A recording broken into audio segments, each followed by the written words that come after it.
Right, spin the bottle. I'm going to pick. Here you go. Susanna.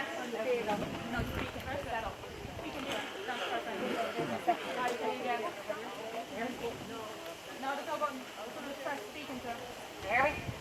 Hiya, me again. I'm back down here again with, we got confused on Facebook with 2 pages. Sorry, can you hear me?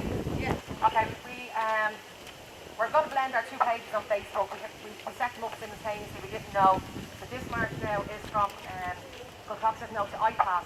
And the turnout here now tonight is spectacular. I don't know if you were here the other night in the rain, but this is just about the safety for our town, the safety for our children going to school, the safety for our old people getting their pension, anyone that's walking up and down, kids going for a run. We need to be able to know our children are safe. There is no safety in this town at the moment because we don't have a 24-hour guard station. And the guards that were sorted out in IPAS Centre, they had to come from Dublin. So if there's any messing around here, and there's traffic, you'd be looking at an hour before we had any support down here. I walk around the town during the day. This is a working town. Most of the men are gone all day long to work. The women are here with the children, and the old people and those who are retired. That's what's left in this town in the day. Who's going to protect them? Who's going to be here to protect them if anything goes wrong? An hour for somebody to come and help you. It's just not acceptable. We've no playground. We've no facilities. There's a queue for schools. We've prefabs on our school. There's no infrastructure put into this town. Now, all that empty land, we just want housing on that. We do want more community. But for God's sake, you can't get a doctor. You can't get a dentist. Because there's all the other empty buildings are sitting there. And we've nothing else in the town. So we're actually nearly like paupers down here. It's a queue for everything. And there's so many people looking for the same stuff. And it's only your basic rights. You're all working. You're all entitled to have your rights. You're all entitled to raise your children down here in safety. And if you decide to go for a walk at 8 o'clock in the evening in the winter, you know you're going to make the home safe. I don't want to have to start driving my kids back and down around this town when they're actually reaching an age now where they should be safe. So we're only going back in cars. It's going to be like COVID. I said that the other day. We're going to be back indoors. Our kids are going to be back on screens. They won't be over in the Bon Oaks playing football unless adults go with them. So it's just going to become an absolute ghost town because there'll be no football in the shops. My kids won't be stopping in the shop on the way home from school because I'll be collecting them. So let's see all the shops now. What's going to happen to them when we all stop being able to come out and buy? The only place that we open is somewhere that delivers. So all the other little shops and all around here, there'll be no football. We don't make any money.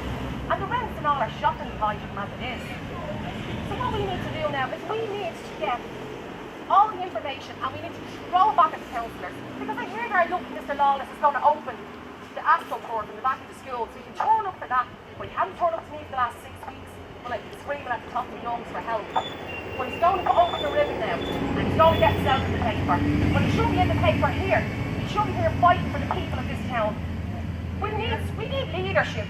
That's what they're getting their big fat wages for, is to mind us. They're supposed to look after us, but they're not. So it's like all of us have to get together and we all have to work together. And I'm going to hand you over to Yvonne. Yvonne is going to start this.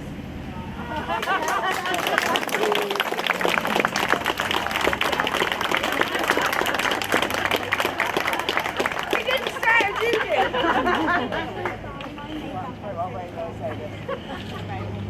Right, if and when this does happen, I just want to bring to everybody's attention that there's a group called Train Adina, and there's after starting up all over the country, and it's more like a neighbourhood watch.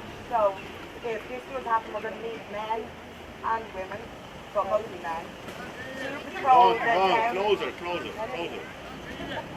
If this does happen, we're going to need people to patrol the town, and under the guise of them, they're actually doing a great job around the country, but we need our own one if this does go through.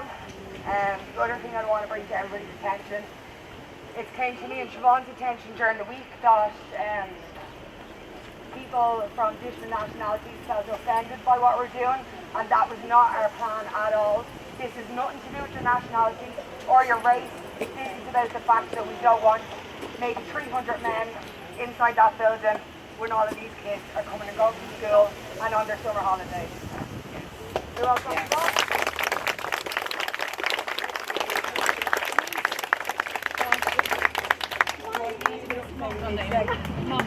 He's a good talker. Hello? I think we know everybody in the town doesn't want this. So 99% of people in the town don't want this. And our public representatives are meant to represent what the public are thinking.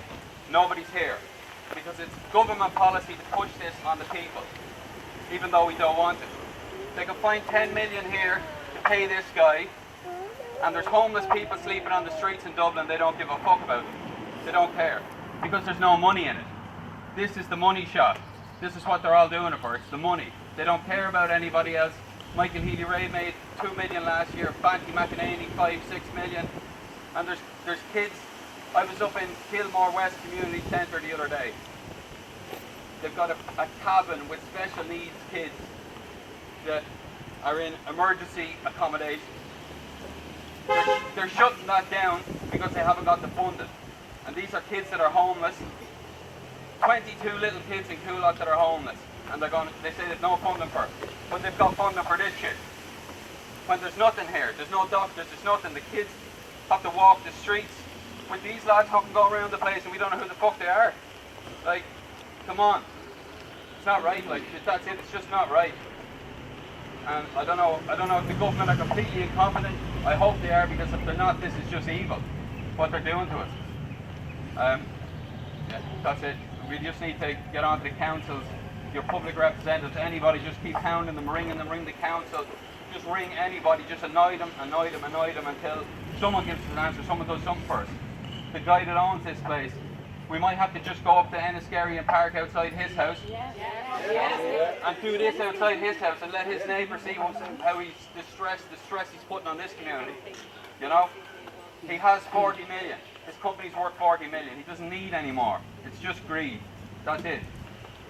Alright? Sorry.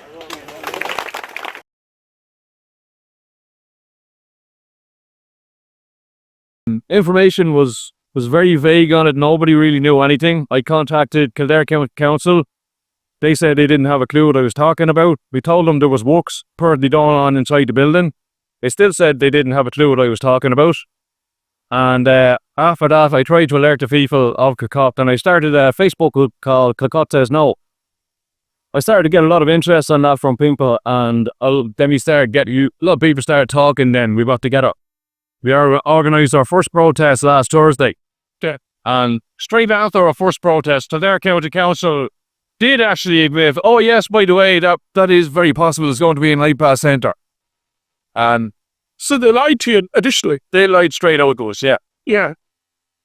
Are you impressed with the turnout in general after all your efforts? You know, like, the turnout tonight was great. It was very short notice tonight. Last Thursday, we possibly had up to 200 or 300 people here. Right.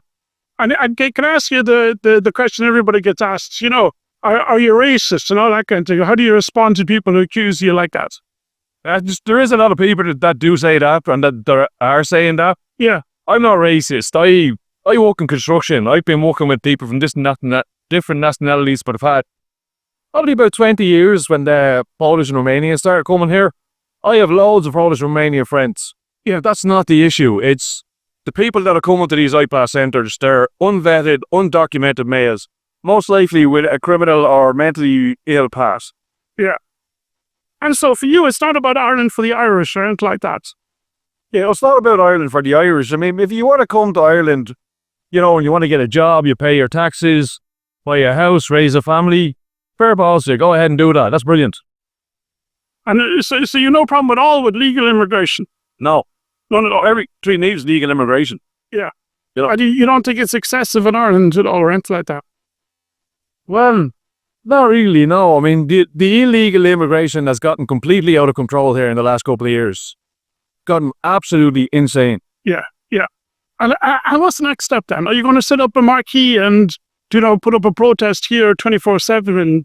The next step is we have to file for an injunction because this building is currently being illegally occupied. There's no planning permission. Section 5 was refused on it. After the injunction, we are going to have to set up a 24-hour presence on this site. If necessary, we'll set up tents near where we're standing now in front of the building. We'll stay in the tents. We'll keep walking around the town. We'll patrol. And that'll be after the injunction. It's just that I was involved in the police in Mullingar and they applied for an injunction. And they got it here in about 2.5 years later. And that was for an emergency injunction. So if you're going to do the protest after the injunction, it's, it could be a long time waiting for it.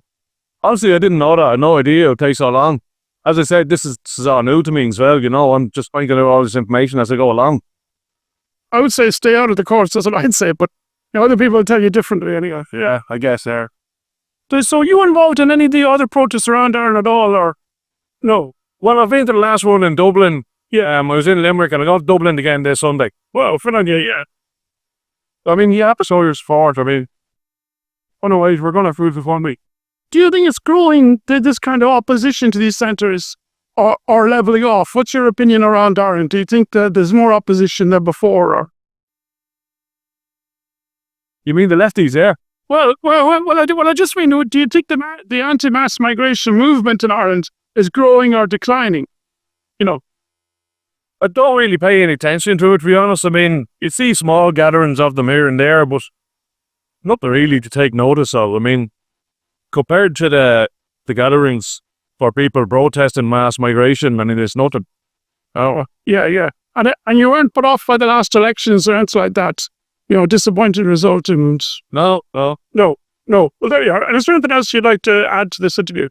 Where we're going? Just that the people of the Kilcock here, we're not going to give up hope. We're going to stay here and we're going to fight every day. And hopefully you'll get this building back to what it should be. Maybe a home for the homeless Irish, maybe a nursing home for the elderly people, something like that. Yeah, something that it should be, and not an IPAS centre for illegal and undocumented males. Right, good. Good to meet them all. Thanks very much, Doc.